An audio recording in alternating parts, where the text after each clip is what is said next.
I'm Tom Mackaman with the World Socialist website.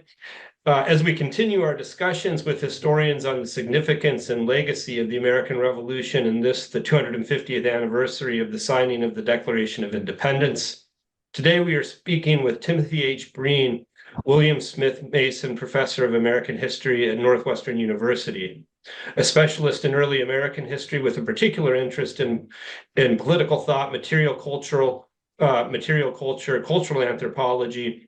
Breen has held the Pitt Professorship of American History and Institutions at Cambridge University and the Harmsworth Professorship of American History at Oxford.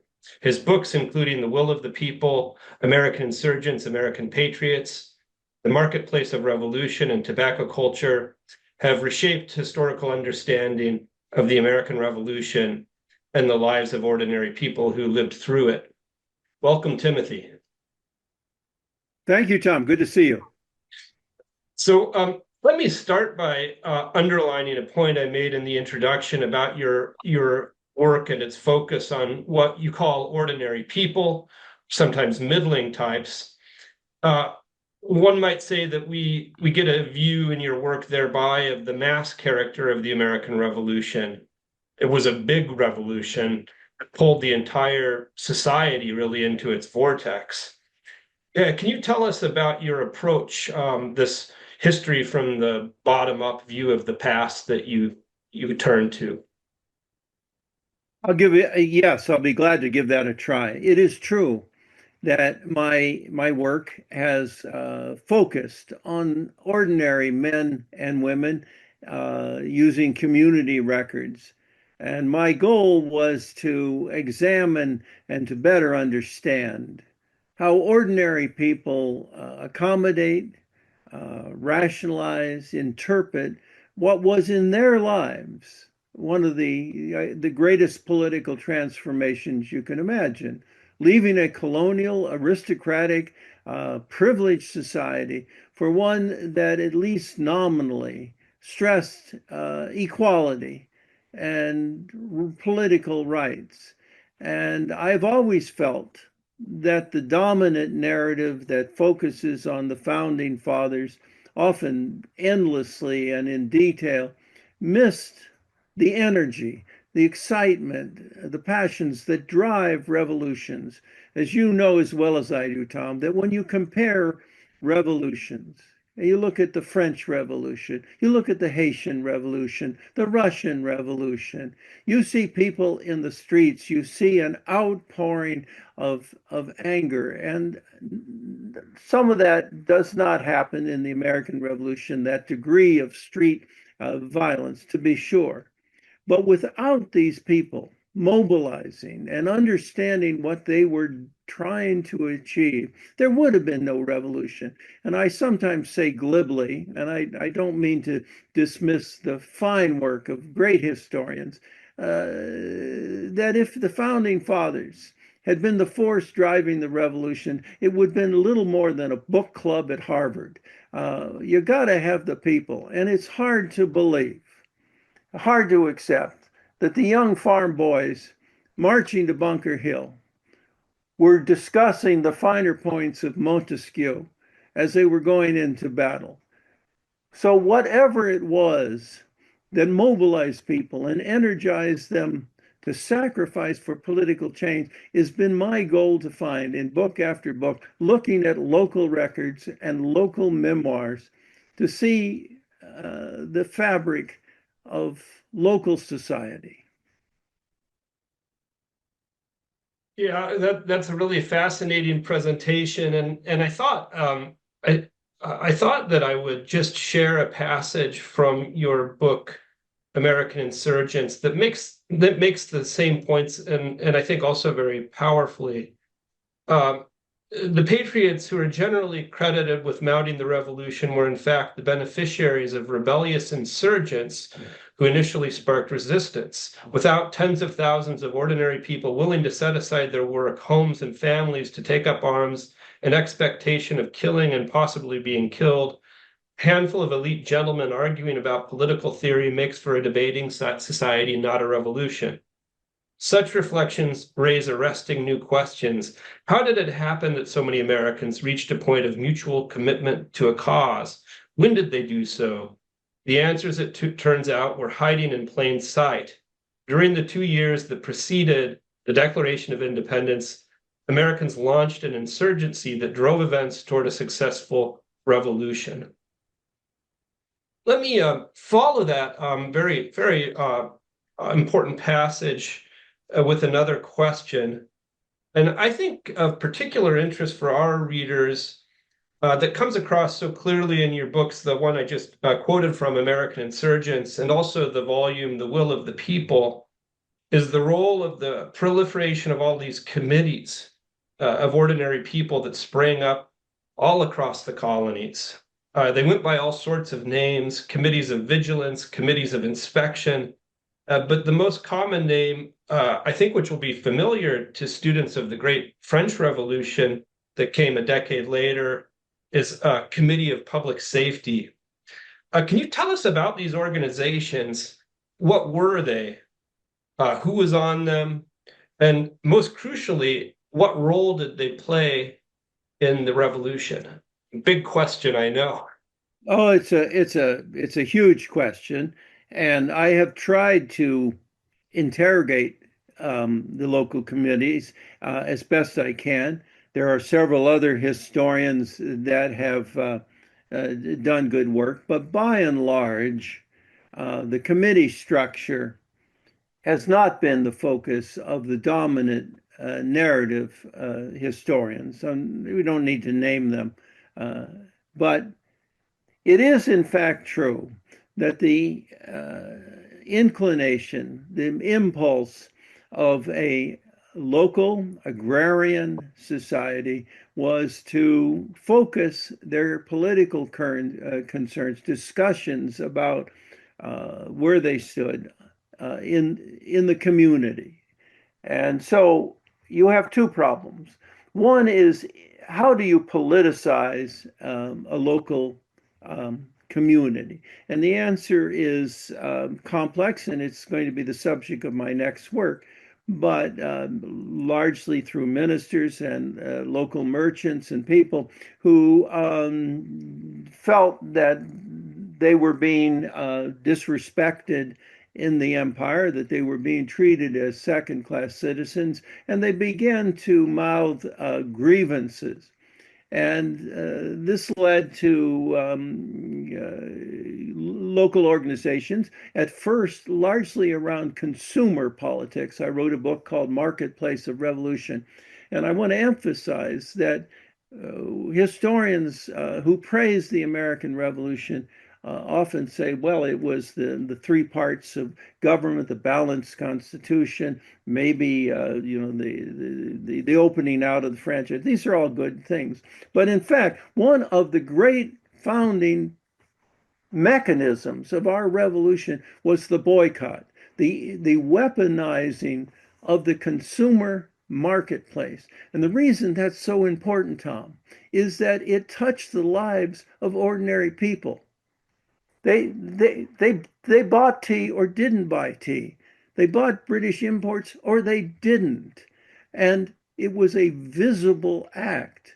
In other words, if in your family you buy tea, I see you at the store, what are your political principles? Okay, it's a brilliant way of joining the politics of family and community life to larger networks. And so these committees were formed to discuss and to monitor community political loyalties. Okay. But the second step, and one as a person interested in, I assume, in the achievement and the building of new political solidarities, is the ability to communicate the actions of one community with another. In other words, if you are just simply an outlier, some town in the middle of nowhere, and you say, look, the British government, the parliament is mistreating us. Yeah, that's no good. That's magazine material. But if you can communicate that grievance to large numbers of other Americans who sort of are thinking along these terms, then you have the potential of a revolutionary action. And what is the mechanism? There would have been no revolution without the newspapers. They were absolutely central to the achievement of a larger sense of turning grievances into revolutionary politics. And it's generally been underestimated, but we're entering the world of Benedict Anderson. I'm sure you know about imagined communities and whatnot. If you live in a small town in New England and you're prepared to resist the empire, but you're scared. You might get killed. The bad things happen in revolutions. You and I know that. But what if you read in the newspaper that some people you don't know, total strangers in Maryland and Virginia and Georgia, are doing sort of the same thing? You suddenly realize that you're not alone, that there's revolutionary potential in political action. And that imaginative leap from many thousands of local communities to a larger collectivity was the source of the energy that drove the revolution forward. Really, a whole number of fascinating points there, and I think that what you're pointing out about the building up of the newspaper industry, which Benjamin Franklin played a crucial role, as well as the Post. It suggests that there were all of these material developments that helped to prepare the way. And you speak of the consumer boycotts. That was very much a part and parcel of that development. I want to ask you a little bit more now, going forward from that stage. I think you posed the question in one or both of the books. I remember it very clearly from The Will of the People. You ask, what could have sustained this revolution that endured for um, years and after the dramatic episodes in Massachusetts in 1775, it drags on and on. As you know, it killed a higher share of Americans than any other war, but the Civil War, and that was a war where both sides were, American. So you ask that question, and you answer it by turning to these committees again and the role that they played in policing the Loyalists, the Tories. And I just want you to elaborate on that, because I think one of the things that's often missed in uh, conservative treatments of the American Revolution is that there really was this Civil War aspect to it. As who was the great historian who first said, not only a war about home rule, but over who would rule at home. And your works show how that was happening at the local level. If you could elaborate on that aspect of your work, I think we'd greatly appreciate it. Well, I'm really grateful to you, Tom, for asking that question. And it's going to cause me to explain the Breen approach a little bit more clearly, because one of the problems is that historians look at the revolution as a set piece, as a thing. You get independence, you're a new nation. It's it's an historical object, if you will. My writings stress that revolution is a process. It's the sorting out of options constantly in play. And certainly the Americans in 1765 and even in 1770 were not revolutionaries. They were unhappy colonial people who felt that their lawful government and parliament was making very bad decisions about something. They were not screaming for the end of government. They were screaming for good government, responsible government, which they felt they weren't being delivered. And in this process of organizing these committees and coming together and becoming politicized in a way that had not been true in the colonial period, they discovered new possibilities in politics, new forms of equality, actually. And then as the revolution came, as I tried to argue in Will of the People especially, the challenges of revolution kept shifting. Yes, everybody after Bunker Hill and the Declaration, we're all for. In fact, it's led many historians and textbooks, and I'm sure you've seen in your own classes, to adopt what I call the leapfrog approach to the revolution. You have the Stamp Act, then you have the Tea Act, and then you have the Declaration of Independence, and well, now we have the peace treaty. And you think, gee, probably, we're missing some of the show along the way, and that's what I tried to do, especially in Will of the People. After you declare independence and you're at war, there's what I call the problem of the second day, Tom. And that is, all of us have done it as political organizers. And that is, wow, when there's the initial impulse and everybody wants to go to the streets, you feel really good and you have solidarity. Then you go home, or the next day, the second day, you say, what am I doing? I have a dog. I have kids to take to school. All right. The problem the second day is when you really know whether you have a revolutionary action in play or just simply a mass protest that will sputter out. But it didn't sputter out, and in part it's the continuation of these committees at the local level, and we have to be honest with your listeners. The committees were an alternative police force. They enforced the revolution, and there's a feeling among some sunshine patriots, to adopt Paine's words, that revolutions are kind of nice and friendly acts, a little bit like a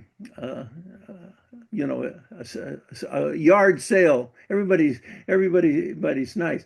Revolutions are tough. They're violent. They're angry. People get hurt. And these committees did sort out those who were revolutionary supporters from those who were faint of heart.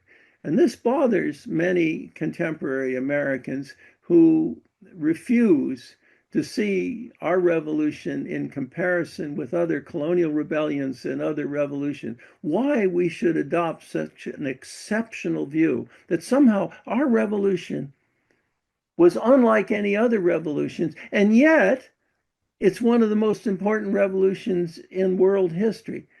How can it be not like them and yet be absolutely determinative in thinking about questions of mobilization, solidarity, and revolutionary action? I put to you. You were referring to the will of the people, and the title seemed a bit strange to me until I really got into the book, because I think what it suggests is a different way of looking at the extraordinary debate about sovereignty that raged in the revolution. And again, your vantage point from the bottom up, rather than just a sort of constitutional history of that. Very, very important. It is a fascinating question in the hands of intellectual historians, but your view again from the bottom up. And I wanted to make the point, in his history of the Russian Revolution, one of the great histories in my view ever written, Leon Trotsky introduces readers to the concept of dual power. Not only in the revolution, but he draws a comparison to the French Revolution and to the English Revolution of the 1640s. And what he's talking about is the formation of alternate organs of power that emerged first side by side with the structures of power of the old regime, and then they supplanted that crumbling old order. And I think this brings me back to to these committees. That's so fascinating. It kind of comes across as a minor point in your book, but I think a whole book could be written on it.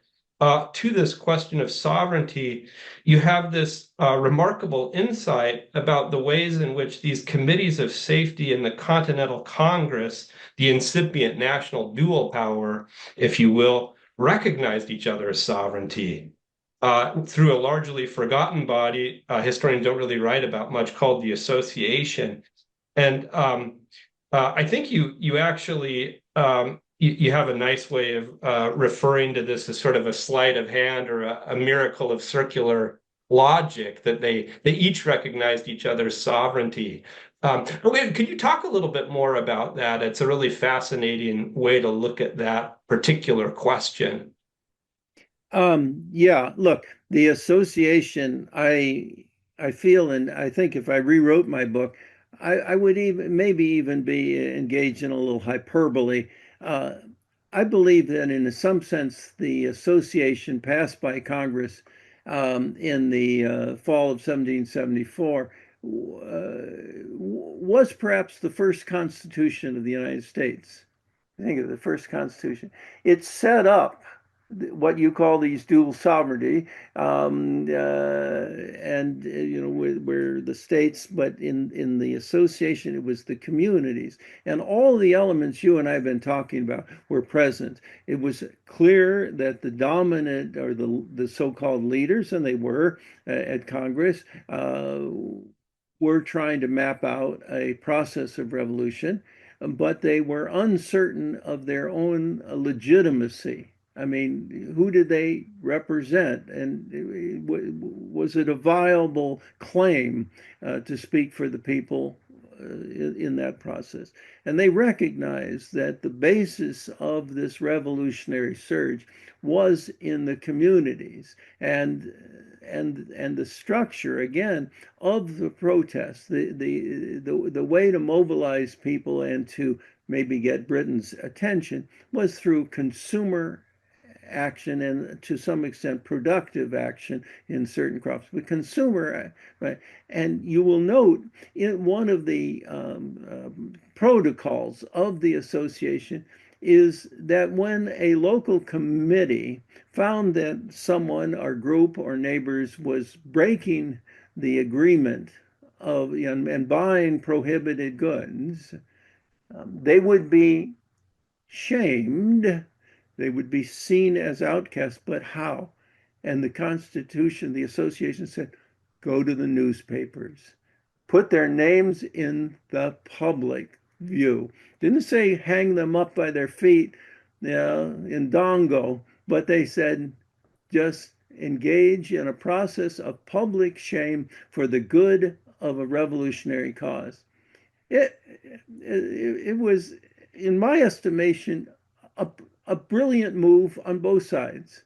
The leaders were trying to control and contain the revolutionary fervor, and they found a way to give the local committees a meaningful and determinative voice, but within a structure of revolutionary protest. I mean, these are the kinds of creative political acts that the revolutionary generation came up with, that I'm be frank with you, are totally unappreciated. We spend, time with too much time with battles and what John Adams had, or whether Jefferson was having sex, or, fine. That's all interesting. But that's not where the people were. Yeah, I agree with you completely. And you, I think that this insight, it goes far to support your point about about what really drove this revolution. The Continental Congress actually depended on its legitimacy from the power it gained from the revolution, and this with all these committees proliferating across the colonies. And in turn, then it grants legitimacy to their policing actions against the Tories. I don't know of any other historians who've given such persistent attention to these organizations. Well, there haven't been many. One of my former graduate students, an extremely promising young man by the name of Donald Johnson, who teaches in North Dakota, is now engaged in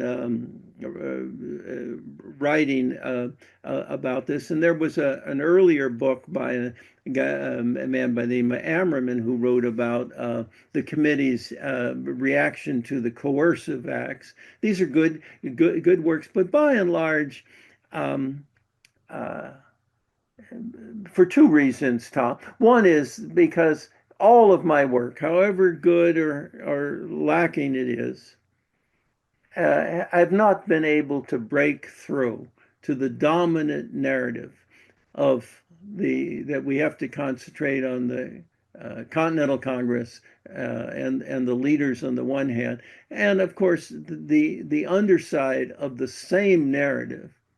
Okay, and that is the revolution was a total failure. You know, it's just sustaining racist and sexist and anti-Native American thing. The revolution is just, we should be better just not celebrate it. That's basically the counter narrative to the hagiography of the founders. I know that trying to navigate a middle ground is dangerous as a sailor, and it's probably equally dangerous as a historian. But my interest is in not the failures or the heroics of certain people, but how, again, I'm repeating myself, how ordinary people, like most of us today, navigate politics through our own communities, our friends, our neighbors, and come to understanding. Uh, uh, and when I talked about the revolution essay after the Declaration, I have a whole chapter in Will of the People about fear. Now, most historians, all we have to do is read the newspapers today about Ukraine. How did the ordinary people of Ukraine get through their days? I mean, it's terrible. And one of the reasons is shared fear. Fear that they'll lose, fear of the results. Once you start a revolution, it's very dangerous to lose. And people come to an understanding that they have to sustain what they've started, maybe even if they're a little lukewarm. And then I have a whole chapter on disappointment, a sense of betrayal. Most historians try to ignore that. But in 1779, 1780, there was a feeling, a growing feeling among ordinary people that had sustained the revolution, that a good group of profiteers or Americans who said that they were revolutionaries were profiteering from the war. Now, this is not unusual, as you and I know. Every war has people that figure out how to profit from the results. But we very seldom see our own revolution as developing this sense of, look, if we're a republic and we're fighting for the common good, how is it that some Boston merchants are making out really well and we're rationing food? All right. So one of my point is, again, the revolution is a process of discovery of levels. As the experiential base of revolution shifts, people's reactions shift from elation to fear to a sense of betrayal. And the last chapter is a sense of revenge. Our revolution strangely ended. It's one of the first revolutions I've ever read about that managed to end. There's no White Russians. There's no French resistance in the countryside. The Americans kind of just quit. And I was amazed in one of my books to find out how many former Tories were in the 1780s, Tom, elected to state legislatures and took political positions. I haven't fully answered this issue. There are historians like Gould who I think are looking at the end of the war. But my contribution is to, as I've said, to see the revolution as a fluid, ongoing, reactive process. Yeah, and once again, a lot to consider in what you've just said. Going back to the point about it ending, and having some sort of clear, more or less clear chronological end. I think there's an element of truth to that, and I agree. But also there is this incredible transformation of the society that's taken place, and in that sense, it doesn't quite end. And in fact, as we've talked about in other contexts and other writings and in discussions with other historians, the two revolutions, the American Revolution and the Civil War, are so intimately connected. Let me ask. I did want to circle back to, you were talking about the kind of last iteration of these committees, and you referred to how they fought against war profiteering, and that is a really interesting part of this book, and I think it really challenges a capitalist myth about the American Revolution. And you say on page 162 of this volume. Uh, Indeed, to answer a question posed at the beginning of this book, what made the American Revolution truly revolutionary was the growing determination of newly empowered Americans to endorse a social contract based on community solidarity rather than on unbridled individualism. And to listen to one dominant narrative, the right wing interpretation of the American Revolution, you'd think that it was waged so that there could be trillionaires like Elon Musk, Oh if yeah. you want to. Yeah, look, I mean, unfortunately, the 250 anniversary, um, it's to me, and it should be to our country, an embarrassment that the achievement of independence from a colonial situation and the birth of a new republic, however strong and however fair it was an important transition to reduce that to cage wrestling and car racing in our capital should be for all ordinary people today an embarrassment. But there you go. But I mean, that should be obvious to all of us. And it is true that the current regime is determined to interpret our own corporate past in ways that give legitimacy to capitalist greed and excessive power through wealth. I understand that. Uh, I'm trying to restore a revolution that should give confidence to people today who live in small communities like mine, that if they are true to the basic principles of fairness and some sense of toleration, they can achieve political ends, but it's through cooperation and discussion. Um, I, I, we did it once, and now we are badly fragmented. Both liberals and conservatives are unable to achieve the voice of common cause that will be necessary. But I'm not a historian of today. I'm a historian of then, and I have some ideas. If I don't want to ramble on, but one of the elements about the American Revolution that I think is badly understood, and that is democracy. A lot of conservatives will say, well, look, that was one of the goals of the revolution, create American democracy. It's good. It wasn't a goal of almost anybody. These committees that form never put on their minutes we want to achieve democracy. In fact, that was kind of scary. It might lead to anarchy and a kind of free-falling individualism. No, they did not talk about democracy. So how did democracy enter the revolutionary conversation? And this is, again, my peculiar and maybe not so approach to the revolution. It was in these committees, thousands of them, new men, new people that had not been allowed to come forward in politics before. They came forward in these committees. In Maryland, some of the committees were 150 people. In New England, some were elected, some were appointed.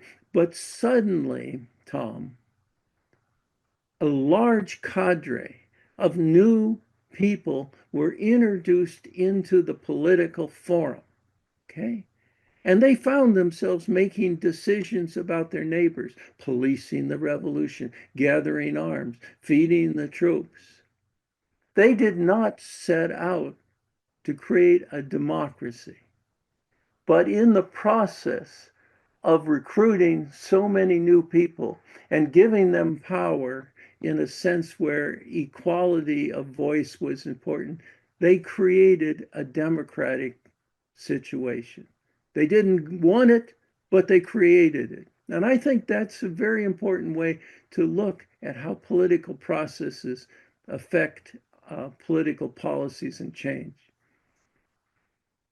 Yeah, and that's I think a really sensitive historical approach I mean, too often, and historians make the mistake too of working toward a predetermined conclusion. So we wind up with B, and then everything that comes before it is an A is reorganized to explain that outcome. I wanted to ask you, I wanted to return to something you said at the beginning of the interview. And this is really a question of genuine curiosity. And you made the point that the Minuteman walking off to Bunker Hill isn't reading Montesquieu. But I wanted to ask you about the relationship then between ideas, these ideas of the Enlightenment and the American Revolution. And do they, because somehow these ideas must escape those salons and the debating societies, and they find their way to the masses in this revolution, to these committees? If they do, how do they do it? Or are we talking about something that just completely operates at a distance, that they're totally separate worlds? No one ever goes into a revolutionary situation and risks their life, separates their family without knowing what they're doing.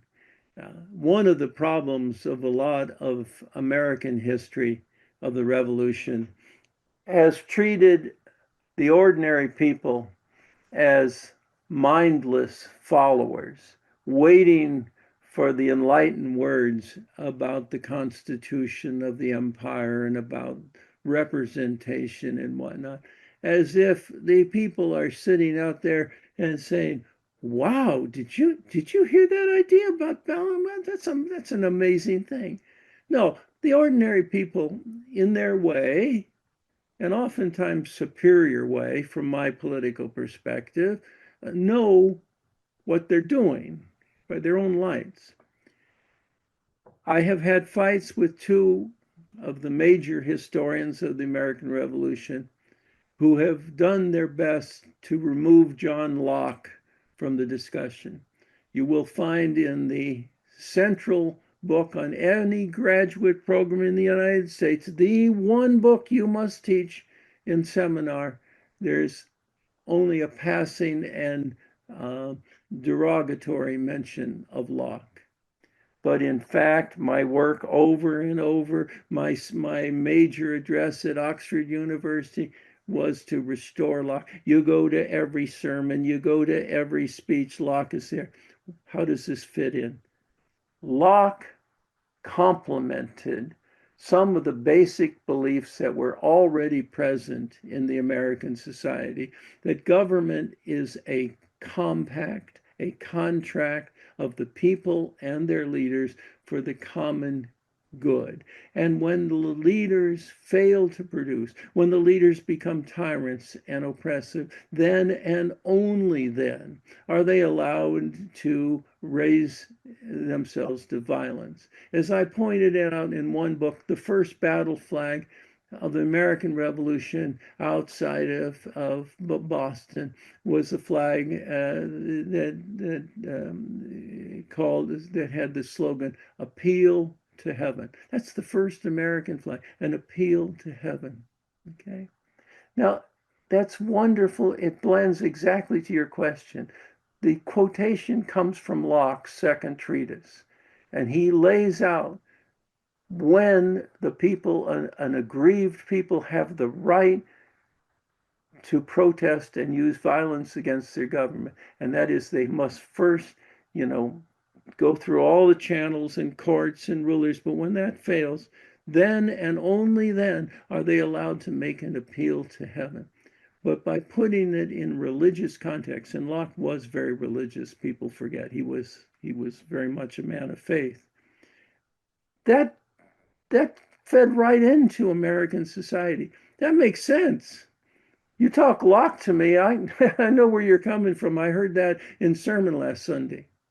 And so the blending of religious traditions and political assumptions with a major figure. But believe me, some of these more erudite sources, I love Milton. I think he's one of the greatest poets of all time. But I'll tell you, Milton's effect on the American Revolution is sub-zero.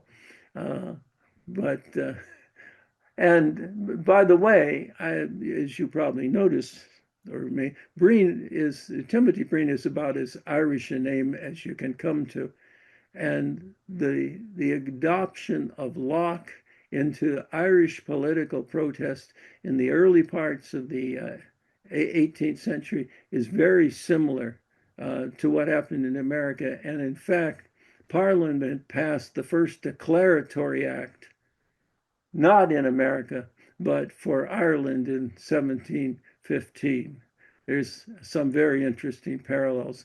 And some of my most interesting articles are comparing the Irish Revolution to the American Revolution. I'll tell you, Tom, it's a bit of a stretch comparing the Boston Tea Party to the Easter Rising, but I managed to achieve it. I wanted to ask you about your most recent book, and maybe you've already made this point, but I wanted to mention again that when I saw the title, I thought it might be something other than what the book actually is. Because before we get into what the book really is about, I think the title, and maybe you intended a bit of a double meaning here, or maybe you didn't. But in recent years, culminating in the 250th anniversary of the American Revolution, has been put in the docket, so to speak. It's been on trial in public debate, and you've referred to that. The right-wing nationalist mythologizing, which increasingly has a very disturbing racial or openly racist element to it. And then on the other hand, you have the scholars and people who present themselves on the left, culminating, I would say, in the New York Times 1619 Project, that just dismisses the whole thing as a more or less a counter-revolution waged to defend white supremacy. And so the odd thing is the two sides actually agree on what the revolution was as a sort of reactionary event, which leaves work like yours completely out of that equation. So it's wonderful to be able to talk with you. I don't know if you want to elaborate, because I guess you did already make some of those points. If you want to say more about how the American Yeah. Revolution has been on trial lately, but then I did really want to get into this really fascinating book you've written, which I think would be somebody should pick it up as a movie script about this Well, incredible trial. look, the book, my book, The Revolution on Trial, does have two meanings, and maybe you've actually introduced a third one I hadn't considered. But the two meanings are, first of all, there is a bizarre trial, and I urge your listeners or readers it's a good story. It's General Burgoyne surrenders 6,000 troops. Half of them don't speak English. They're in a prison camp after Saratoga. They're angry. They think they're going back to England as not quite prisoners, but parolees. And a number of events occur, and Burgoyne demands that probably the most honored potential genuine hero of the American Revolution, David Henley, be court-martialed for mistreating British troops. And I urge my readers to think, and because then the high command in the American Continental Army, especially General Heath, accedes to these bizarre. He said, "Yeah, sure, we can, we can court-martial our own hero because a British prisoner of war demands it." I mean, I say, it's General Lee and Grant are talking at Appomattox, and Lee said, "Damn, the war is over, General Grant, but some of your soldiers were mean to me. You should court-martial." Grant was, "You can go to hell." The same with Eisenhower. If Goering had come and said the same. But in this time, in 1778, with the war still hanging in balance, the Continental Army said, yeah, a prisoner of war who represents all the aristocratic privilege that we're throwing out can demand a court-martial. Second thing happens, the trial starts, and Burgoyne shows up and he says, "By the way, I'm going to be the prosecutor." Whoa, we don't have prosecutors in court martials. Well, I'm going to be. And they say, okay, you want to do that? I mean, it's like they're bending over backwards. So there is a real trial. Okay, that's trial one. But what comes out in the trial is the second element of the title, and that is, what's at stake here? I mean, in a sense, it's a foregone conclusion that Burgoyne is overplaying his hand. But he challenges the Americans at time after time. Are you civilized enough? Are you a rebellious people? You're just like a bunch of crazy savages. You can still come back. We were once brothers together, and now you've gone off on this crazy. Are you really supportive of a rule of law? He kept pounding away in the court on that, and the Americans were very sensitive about that. The war's not yet won, but they're saying, yeah. Actually, that is what we do today. We want to be we don't want to be a rebel nation. We want to be a a civilized country that's recognized by other civilized countries of having a rule of law. And that's why, damn it, we're going to go bend over backwards to treat you in this court, even though you're a nutcase and an aristocratic jerk. We're going to show to ourselves, as much as anybody else, that legal processes are essential to proper government. That's very important. I want to come back to another point. You point out a third revolutionary trial, and that is today. And I had not thought of that, Tom. I thank you. But of course, readers today might think, what has happened to this absolute appreciation of rule of law as central to a Republican government? Well, I hate, small r. They should. That's the burden of independence. Is, can we really behave as well as we claim or want to behave, and that's what this wonderful show trial gets. But it does one other thing, if I may say so, Tom. I try to remind my readers who are, luxuriating in car races and cage wrestling, that the Declaration of Independence, the piece of paper, the thing that was from July 4th, is in a sense just a stage of revolution. And it's in some sense, and I don't want to make it fun, it's kind of easy. You declare it and you hope the army's going to support it. It's a hope, it's an invitation, it's a stage.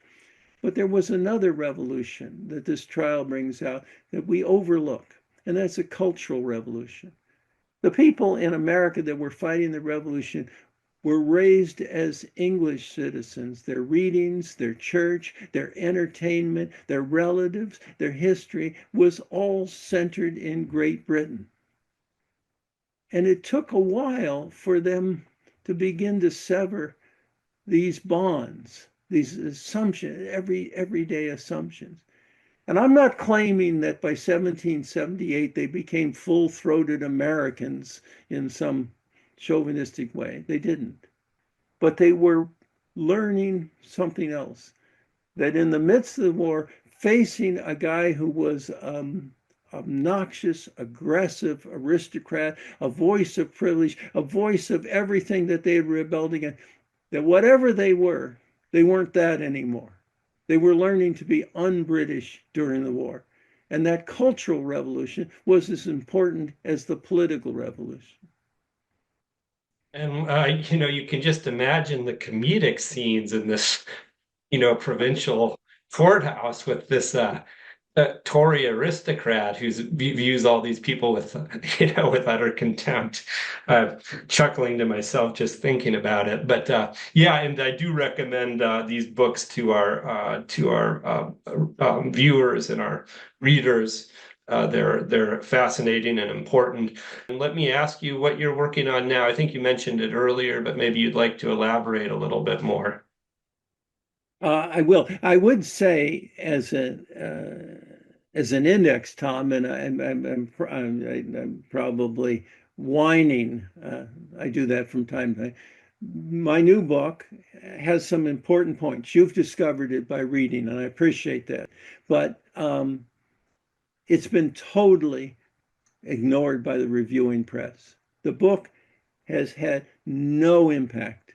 So what are the American people reading they're reading this big trilogy about battles and leaders.